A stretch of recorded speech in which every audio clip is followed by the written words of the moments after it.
sidaad ku aragtaanba maanta waxaan halkan u nimid inaan ceelasha magaalada Kismaayo ku yaala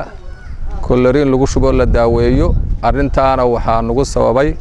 sida doctor labadii bilood u dambeeyay magaalada shuban baa ka jiray dhibaato xaaladda markii la fiiriyayna waxay noqotay ceelashu inay wasakh leeyihiin kol hadii biyihii la cabahayay ee lagu dhaqmahayay ay wasakh leeyihiin shuban lama waayahayo oo dhibaatada halkaas ay ka imanaysaa sida darteed waxaan u yeedhanay nin expert ah oo aad iyo aad u yaqaan sida coloration-ka loo sameeyo oo la yiraahdo aadan luba khayr Allah siiyo uu nagu caawiyo arinta aqoontiisa laba maalmood sibirnaad socday buu sameeyay shalay la bilaabay ilaa shalay oo dhan waa lagu jiray maantana practice baa la sameeynaya wixii maanta ka dambeeyana hadii Allah idma shaqadii baa la gudagali doonaa hawshaana haddaan ku guda jiraa gabagabadii ugu dambeysay biyihii tijaabintoodii waxaan rajaynaynaa insha Allah wixii ka dambeeya hawsha bari hawsha markii la galo inay wax iska bedeli doonaan biyaha dhibaatada haysata iyo dadka ka haysata oo ceelashi nadiif noqon doonaan koloriina loo qaybin doono magaalada oo dhan ceelasheeda si fiican loo sifayn doono waxaanu ku booriyeynaa dadka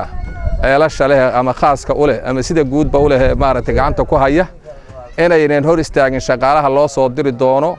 haddii Allah idma ku shubi doono koloriinta ceelasha sifayn doona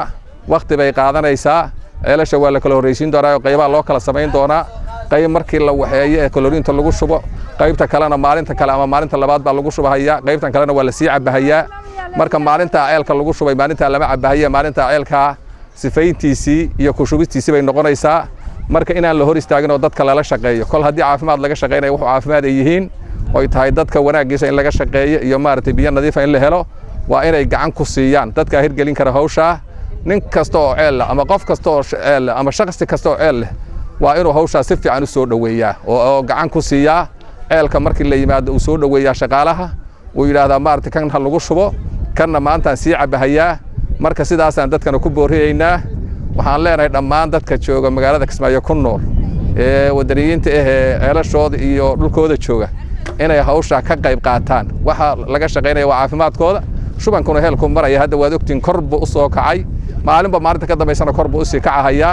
waxa dhibka keenayana waa biyaha la intooda badan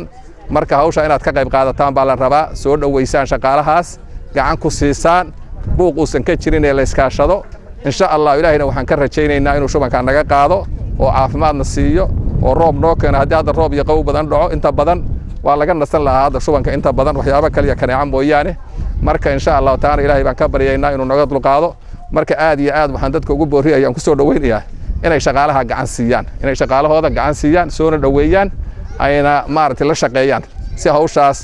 looga faraxasho looga wada shaqeeyo السلام عليكم ورحمة الله وبركاته